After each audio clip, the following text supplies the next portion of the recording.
Good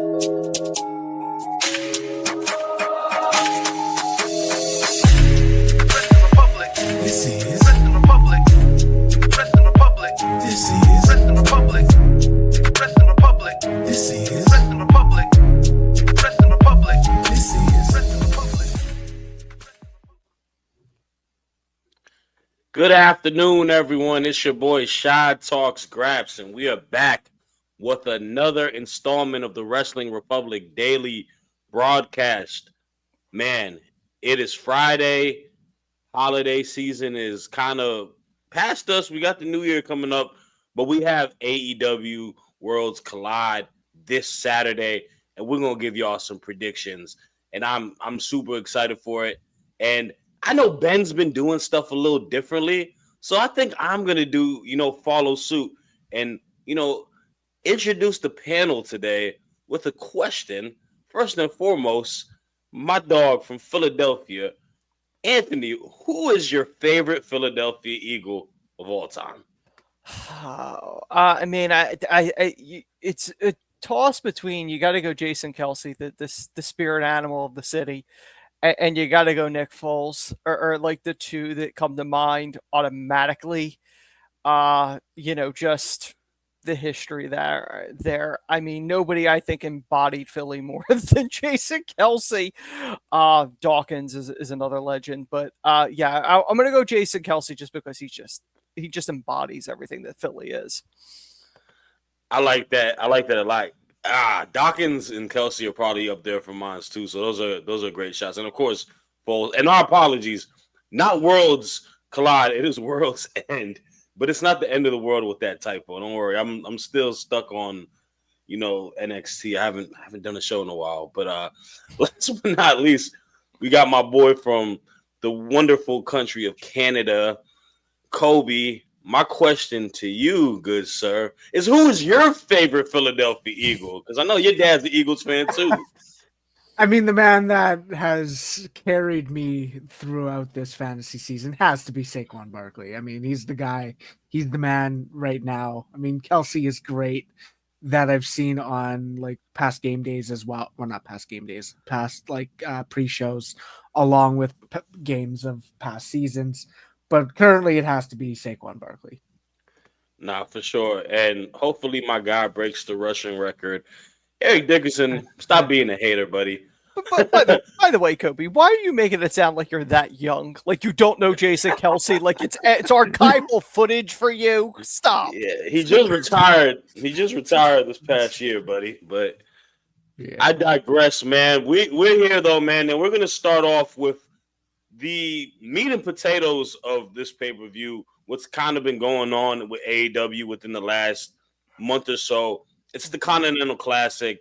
We got the semifinals. So basically how this goes down for Worlds End, the two semifinal matches will happen, and then the winners of the semifinals will go against each other on the same night. Personally, I always like stuff like this. I kind of missed the old King of the Ring, where it was its own show. One night tournament. Yep. Yeah, they ran through the tournament the whole night. Like, I really wish wrestling companies did more of that. Isn't exactly entirely that, but I think the Continental Classic has been good. We got the two semis, and we'll start off with Okada versus Ricochet. I'll ask y'all first, man. Anthony, who do you think is going to win the match between Okada and Ricochet? It will be Okada, but I mean, when you look at this, these are two guys. Okada was the linchpin of New Japan, one of their biggest star.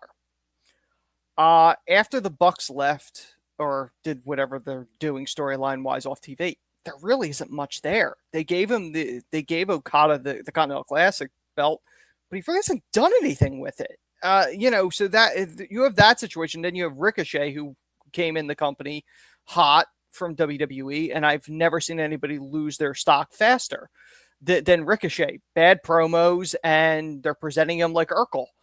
I don't really get it, but yes, Okada is going over here 100%. Okay, so we got Okada winning his match, and in regards to Okada, I do agree with you. I feel like he's just one of those guys that if he's not positioned to be the head honcho, I don't know how else he should be booked. He just has that presence and style to him. And it's a little difficult just because AW is so loaded on the men's side where I can kind of see him not being listed as that. I mean, there's guys you look at on the card who are more prominent. So it's something of interest. Uh, Kobe, I'll ask you, who do you have winning between Ricochet and Okada in this semifinal match? I think this is probably the more predictable one out of the two semifinals, but obviously Okada is going to be the winner. They've kind of given a the heel champion, the heel rainmaker, whatever you want to call him. They've kind of given him like a redemption arc of how he started the tournament and he went with a draw with Daniel Garcia, and then you like, if you know your Okada history, he's never won a tournament, a G1 climax or anything that he's had a draw in. And it's like, it makes no sense to give him a redemption arc, but obviously he is going to win this match. And yeah, that's about it. Okay. So I'm going to pick Okada. It's hard to not pick him. It's hard because I you thought about it. You thought about having a different pick, but it wasn't going to happen. No. So here's the thing, right? I actually think it would probably do more benefit for someone like Ricochet to win the Continental Classic with how his character is. Mm-hmm. It's just the fact that Okada is the reigning, Continental Classic, So it's a little difficult. Dropping it in a semifinal. The other thing is they're not presenting Ricochet as credible.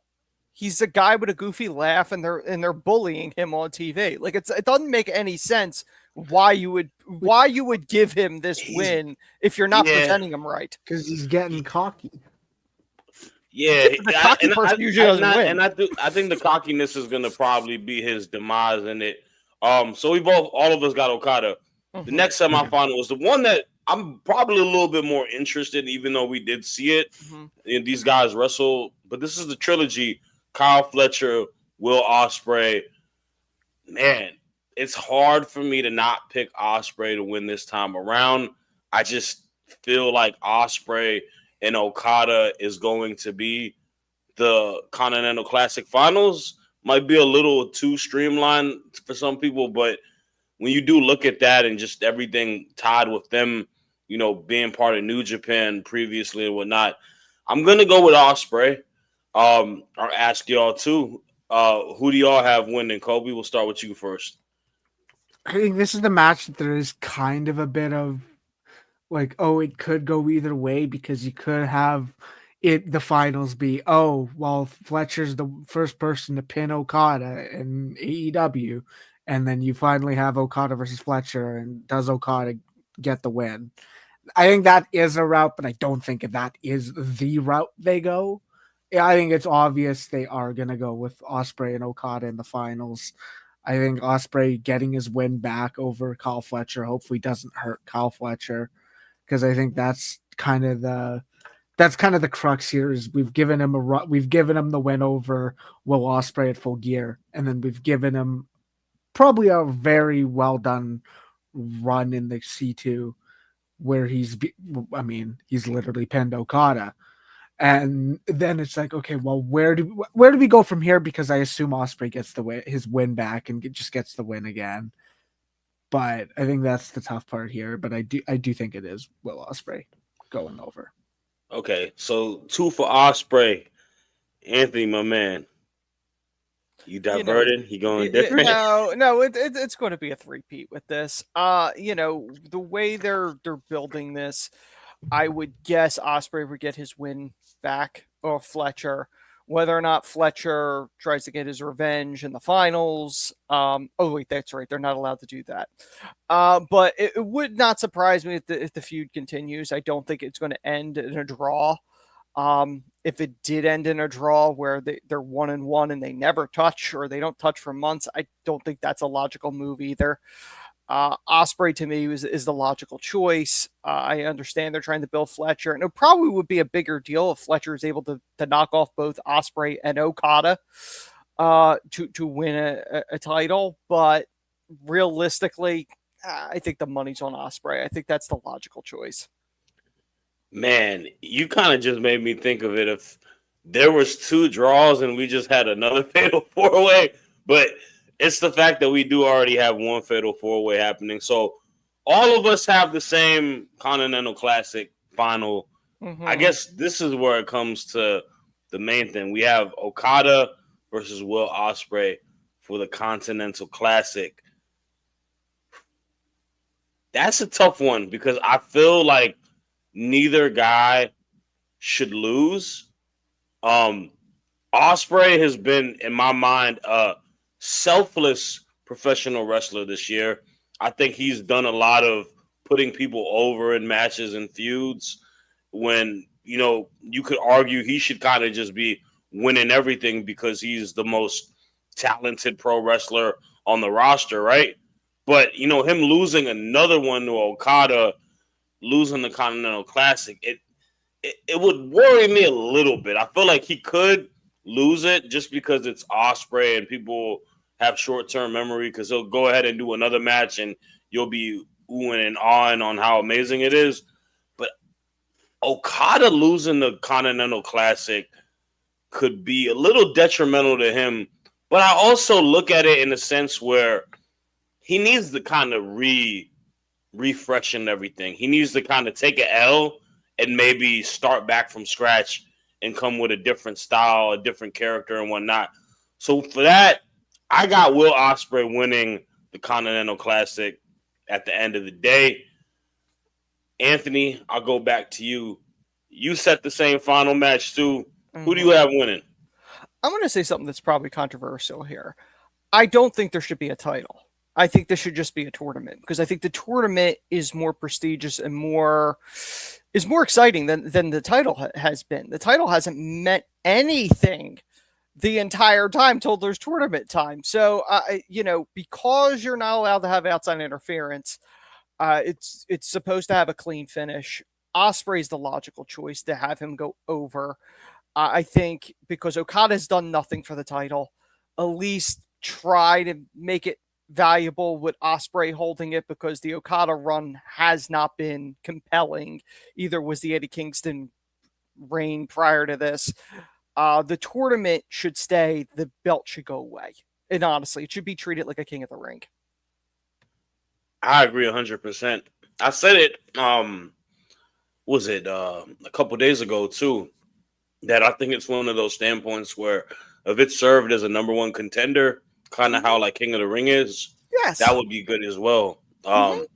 So we'll see. Hopefully they can change some stuff up. Kobe, you got the same exact final as well.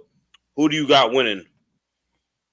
I did address the possibility where they could go the Okada and Fletcher route, and I think that it would be an Okada win because they, like I said, it's a redemption arc. But if I'm going with what I said, and it is Ospreay versus Kazuchika Okada, it is tough one because we have the middle finger merchant versus the best wrestler in the company. And it's tough because, like you said, I don't know where Okada goes from here if he loses. He kind of needs that reset button. He needs to break the glass and do something. But that's the thing is I think you have to put the title on Ospreay. If you're going to do anything, because, keep in mind, it's not Okada's fault the title doesn't seem imperfect or seem important because it hasn't been booked to be important. It was a prop for the Elite versus AEW storyline for X amount of months, and then he really didn't do anything. I think he's had one title defense on pay-per-view with this title. And that's just weird and odd to say, considering it's Kazuchika Okada, one of Japan's best wrestlers. And now it's like, oh, he's just had an uneventful year where he hasn't been able to elevate this title. I think if they are going to do it, it's Will Ospreay. Then you're probably going to run back Kyle Fletcher and Will Ospreay in Australia and for this title. I think that's where we're going. Bingo. You know what, man? It's crazy to say, but like Okada has definitely been one of the more shocking like disappointments in AEW, like off the free agent Yeah. pool that they got. And I didn't expect that to be the case just because, like you said, it's Okada, man. Like this dude is so renowned. A lot of people view him as a legend in professional wrestling for what he's done in New Japan. And he's not that old, right? He's like in his late 30s, almost going into his 40s. So he's still in a pretty like prime portion of his career. And then Yeah, like if this was 37. WWE, I would kind of understand, but like, okay, maybe it's them not kind of it's more of the sports entertainment based. But AW is very wrestling focused, where it's weird. I feel like they've tried to make him a sports entertainment character. Like The problem is you were never going to get Okada booked the same way he is in Japan. In Japan, the pool was a lot smaller. It was a smaller pool. They were not going to bring him in and have him dominate like he did in New Japan. It was never going to happen. Whether he went to AEW, WWE, it was never going to happen. So I think people that were expecting, oh, this is going to be Okada, he's going to dominate the company. That was never going to happen. I'm sorry. That what works in Japan doesn't always work in the States, and that ain't going to work. That angle. It's a they're trying to expand the character some. They try to. The hardcore Okada fans don't like it. The AEW fans, maybe they do. Maybe they're indifferent by it. I don't think they care one way or another, which is a shame. But that's on how he's booked. And like you said, Kobe, the title reign hasn't mattered because the booking hasn't made it matter. Yeah, it's gonna be interesting to see. And I'm a little sad that the Continental Classic is done because I have enjoyed a lot of the matches that have played out. But let's get some comments in because our good friends in the comments got a lot of predictions too. Number one Superfly saying happy prediction day, Wrestling Republic. What's going on, man? He got a comment. Will and Okada will win the semifinals and face each other. However, will win the finals with his next opponent be Eddie Kingston. Man, I would love that. I don't it's gonna be think wild so. though. Only because Moxley made it in his promo, even though it was incoherent, but he kept saying he was the only king in AEW. So that leads me to think Kingston is probably going after Moxley at some point. Yeah, and I don't know exactly when Kingston will return. I feel Correct. like injuries are next year. a Well, bit of a thing. next year. We are G minus how many days till next year, Kobe? We less than a week away. So Yeah. we got the homie Rosario. That'd be dope for real. The whole tournament as a show. Yep. Definitely. I would love it. Salute to my boy Jordan in the comments too. He's saying Will versus Ricochet. Ricochet wins. Wow. So he's got them getting the trilogy with him winning. That's interesting. I think the tough part with that is then you're gonna have him bring the Continental Crown to Japan because he's facing Zack Sabre Jr. at Wrestle Dynasty, and then that's gonna get mucky because is Tony Khan gonna go, oh well, yeah, Ricochet can lose this match as a champion? I don't think he's gonna want his people to lose. Well, if he gave him the thing is, Wrestle Dynasty wise, it's telling because there's been minimal focus on the AEW product, but it's also what's going to happen is it's going to be the New Japan talent are going to get their win. Yota Tsuji's beating Jack Perry. Zack Sabre's beating David Finlay's going to beat Brody King, and it's going to be the majority of the New Japan talent going over. All right, man. No, you made me very sad with that last one. David Finlay beating Brody King. I know it's going to happen, but that's heartbreaking to hear. I mean, listen. They let the people lose that they don't have a problem with them losing, and that Jack Perry is easily somebody like. He can job.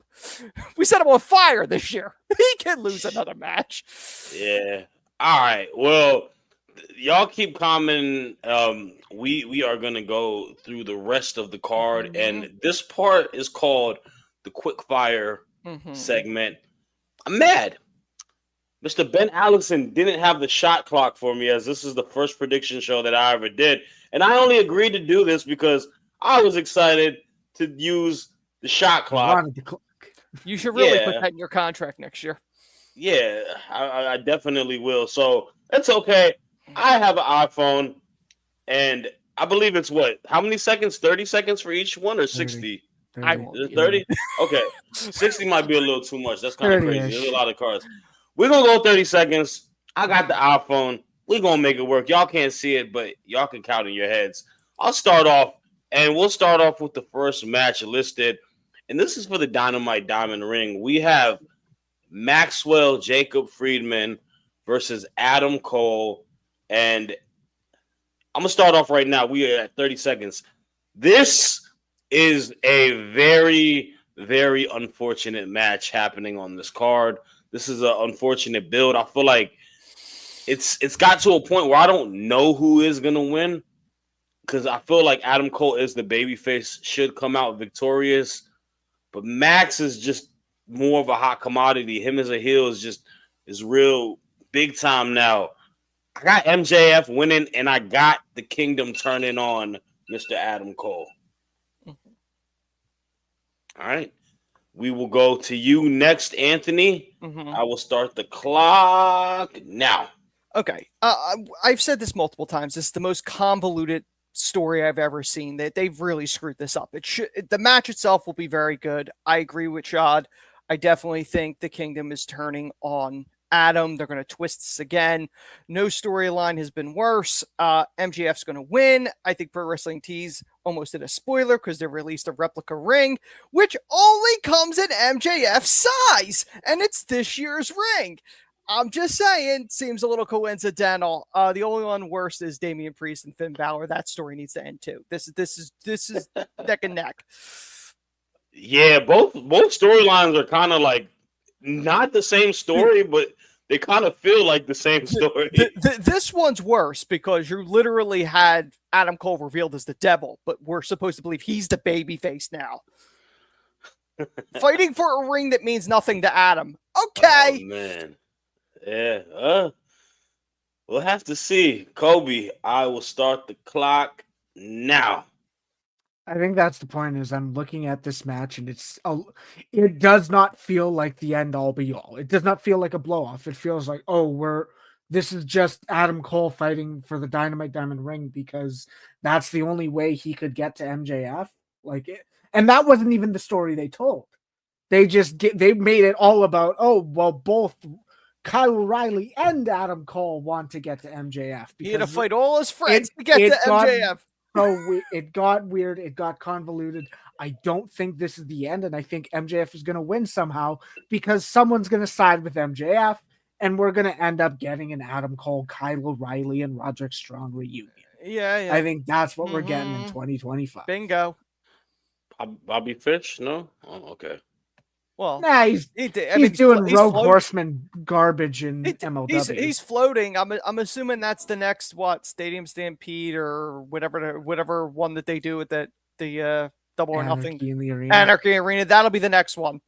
The Undisputed Kingdom. Don't tell me in 6 months we're gonna still be in an MJF versus Adam Cole feud. Why not? Don't give me that. Why not? This match will be played back next year.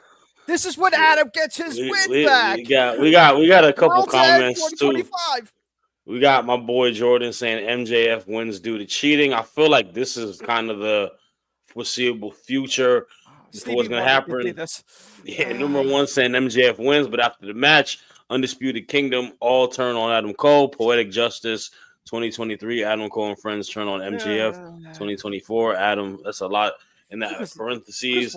And I don't even know if I can say your name, Johnny, but you're going to the show tomorrow, bro. So congratulations. I can't read your comment because it got a curse word, but your name is kind of wild, bro. I ain't gonna lie to you. That's crazy. Anyways, next match on the card, we have our AEW Women's Champion, the Glamour, Mariah May versus La Mera Mera herself, Thunder Rosa, in a Tijuana street fight. Start the clock. Man, this has actually been a decent build. I just wish it was in more prominent TV time, but I like everything that has been going on with the build. I think Mariah May she's. I know everyone likes Toni Storm the most. I think she's low key women's like wrestler of the year on the AEW forefront. My personal opinion. I like the heel work. I like Thunder Rosa, but I don't see the glamour losing. I got Mariah May for the win in Thunder Rosa's match, which is why she's that great. We'll go with you first, Anthony. Mm-hmm. I will start the clock now. Let's go. Listen, I like Thunder Rosa a lot, and I would love to see her win. However, AEW already brought back Toni Storm. There goes the surprise, even though she's doing this amnesia storyline or whatever the heck she's doing now. I really think she's going to be the one to take the belt off of Mariah. So in this one, unfortunately, Mariah is going to pick up the win. Thunder Rosa gets the hey, welcome to be here, but you're not getting anything for it. We need our girl Thunder Rosa to get gold again at some point. She's definitely one of like the most important women's wrestlers in the history of AEW. So salute to her. Coby, I am starting the clock now. Let's go. I mean, yeah, it's Mariah May. I mean, that's kind of the end all be all at this point. The biggest thing here is Mariah May's championship reign has turned into this is just, it feels like filler. It feels like, okay, while we know the end all be all was Toni returning and Toni probably being the one to beat her, and Mariah just hasn't been put in the position to be booked elsewhere. She's been great in what she does. Like, you see the backstage promos and all that. She's knocked everything she gets out of the park, but the booking's just not there to get me excited to boo Mariah May. Yeah, it's a deeper rooted issue that AEW has that I wish that they, 2025 is all about New Year's resolution. Let's fix the booking of the women's division a little bit more.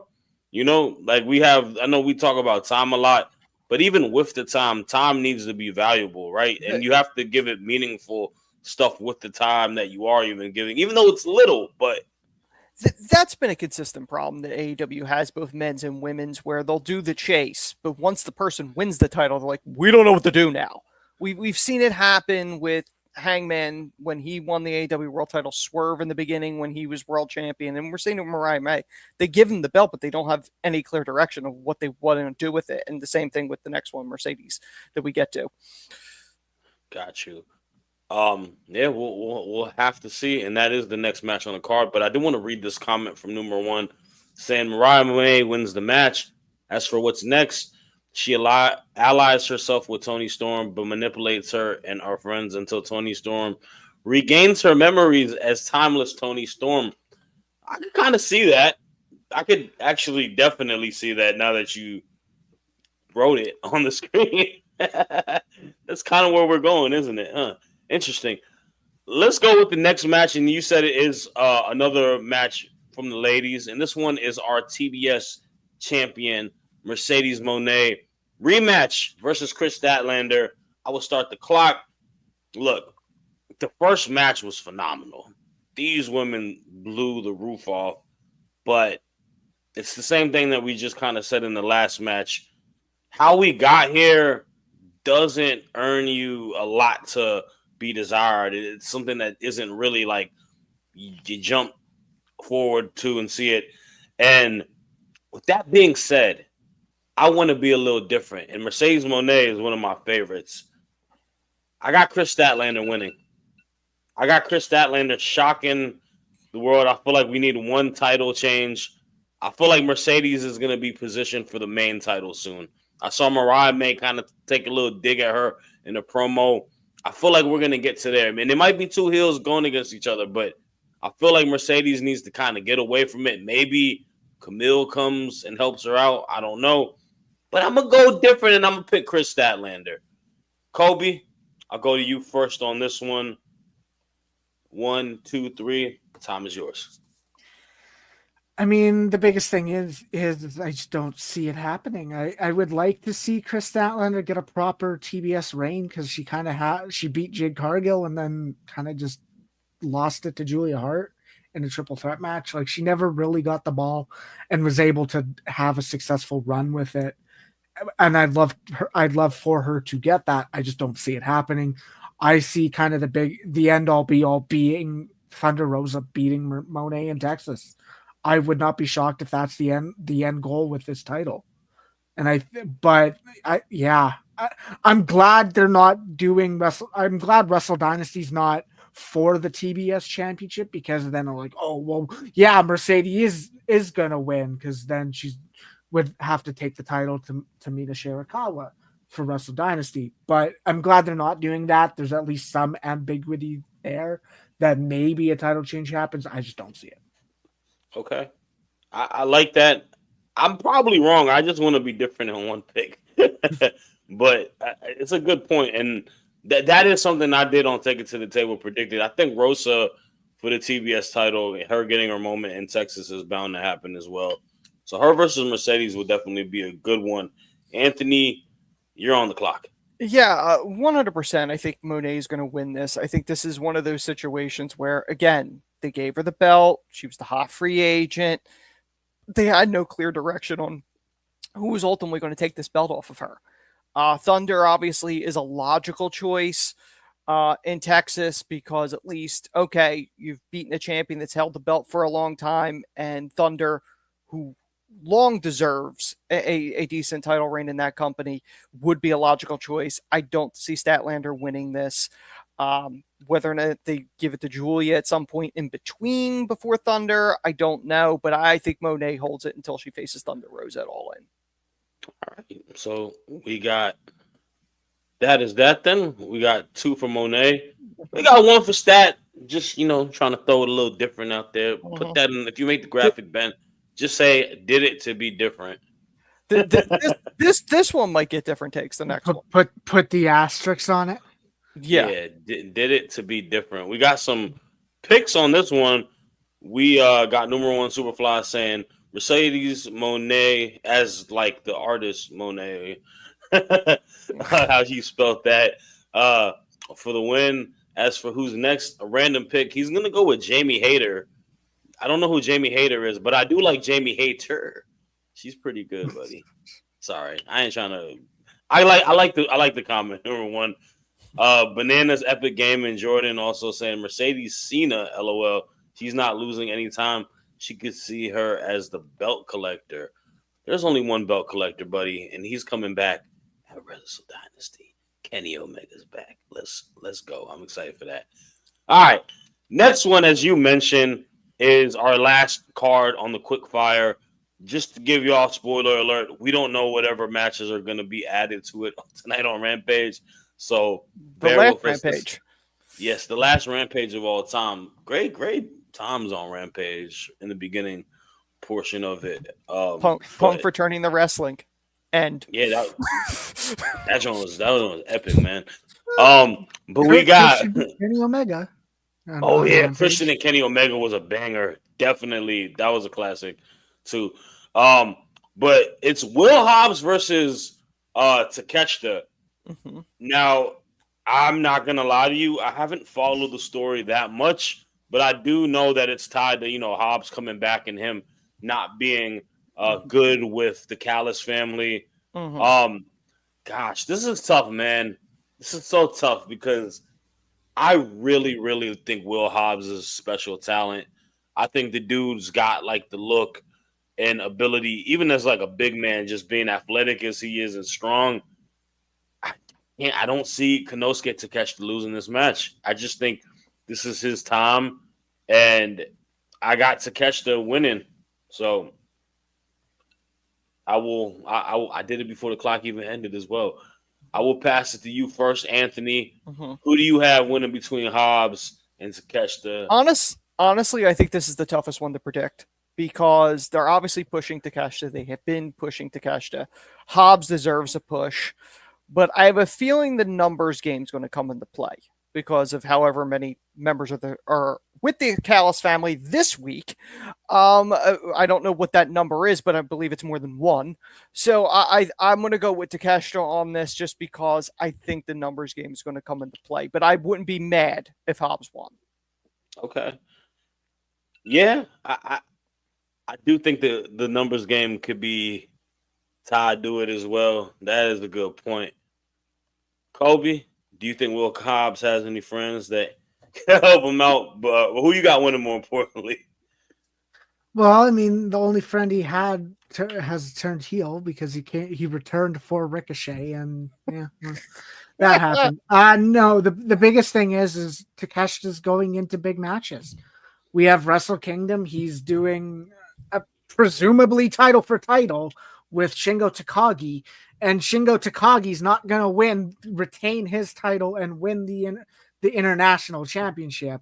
And then he's going to go on to the next night at Wrestle Dynasty and face Tomohiro Ishii. Spoiler alert!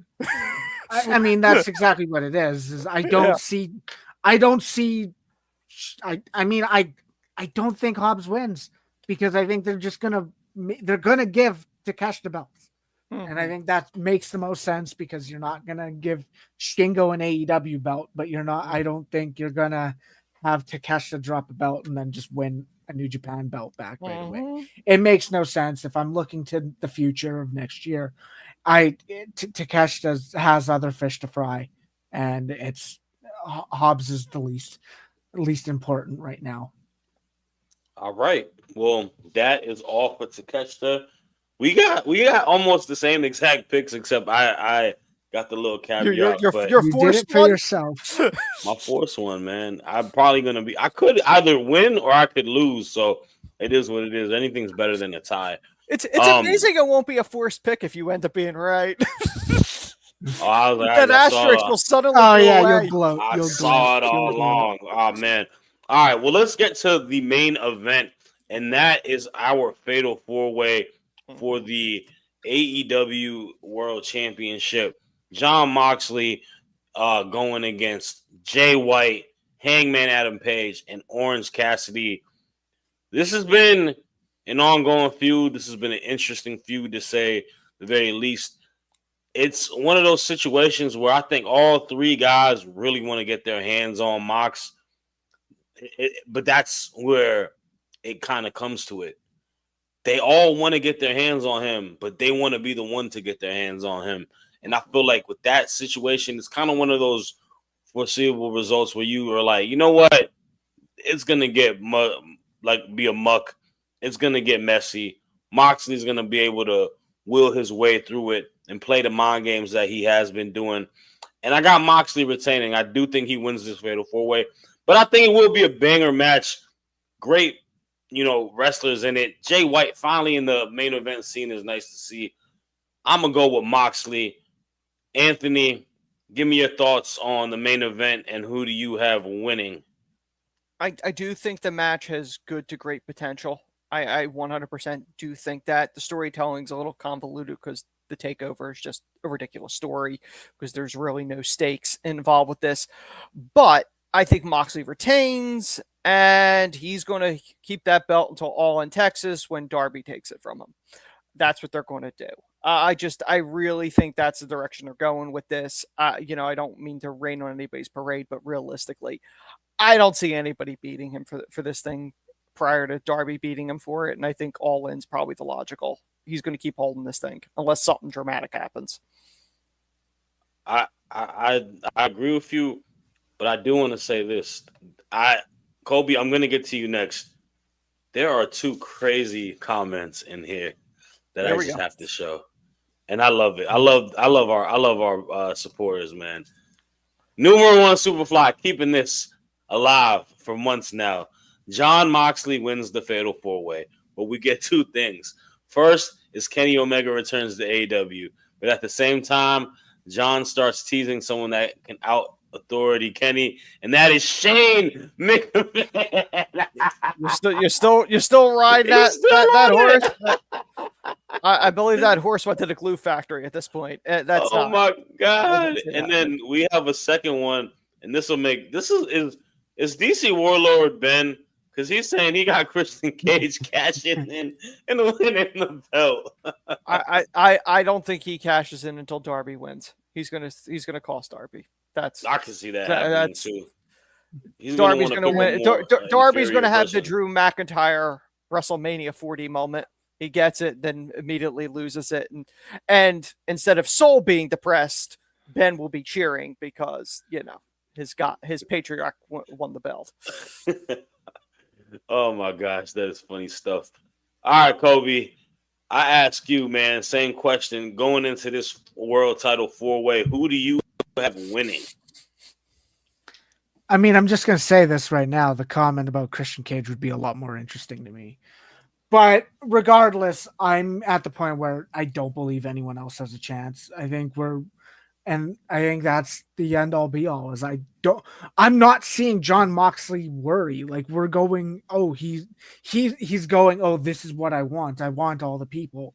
And instead of people getting the better of him, and oh, maybe Hangman gets him, or Jay White gets a Blade Runner 1 week, or Cassidy gets him. We're not seeing that. We're not seeing this as Jon Moxley versus 3 people who could potentially get the better of him. We're not seeing it as this.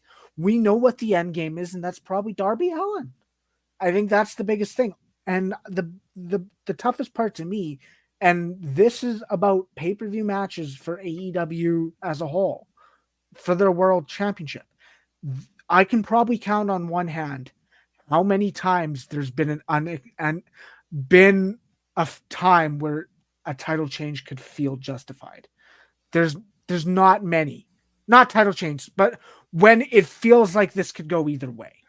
Mm-hmm. Most of the time, we know what's going to happen. We knew Swerve was going to beat Joe. We knew Danielson was going to beat Swerve. We knew Moxley was going to beat Danielson. We knew Kenny Omega was not going to lose to Pac and Orange Cassidy. We knew Kenny Omega was going to lose to Hangman Page because that was the story they were telling. There's never a moment where it like goes, oh, I could really believe this could go either way. And that hasn't happened there isn't many times it's happened in its 5 years of being a company. And it's definitely not now. I think there was a small chance that Danielson would have done the favor for Swerve, but I think the moment they announced that they were doing the Wrestle Dream show, that killed it. But under normal circumstances, I could have seen him do the favor if that show wasn't in play. Yeah. I think honestly, in all actuality, I think Danielson wanted to put Swerve over. That's what should have happened. Yeah, like I don't think he wanted to. I think it's one of those cases where like they want to respect the legacy of the person. It's the same thing with Sting. Sting didn't want to win. Sting didn't want to win either. But he also wanted to put over Jon Moxley. Yeah, but he could have done that. The title that wasn't needed for that to do that thing. It could have been a number 1 contender match or something, and that's Danielson's last shot. But we don't even know if that's his last match. It's not his last match. He's already teased it. He already teased it that he'll want to return, but it was his last full-time career match. Yeah, no, that's the terminology they're going to use. It ain't his last. I highly doubt he goes off like that. But like you said, he could definitely be a part-timer. But yeah, man, he will. He runs until the wheels fall off. He's that type. As much as he says it, he's running till the wheels fall off. He loves this sport too much, especially for how long he was out for. So he's trying to.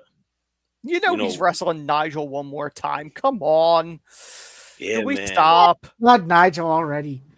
I won't lie though. I said this last week, man. I liked him and Danielson, but I think Nigel that was a get the rust off type of match because him and Lee Moriarty last week was a great, pure wrestling match. So it was cool to see.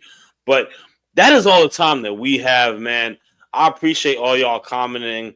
Remember, we are back same time tomorrow reviewing Friday Night SmackDown.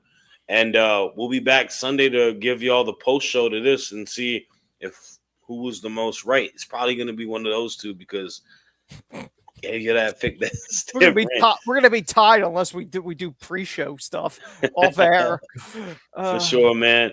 But thank y'all for supporting, like, comment, subscribe, and we'll see y'all tomorrow. In the words of Jay Uso, deuces, and yes, DC Warlord, I love you, Solo.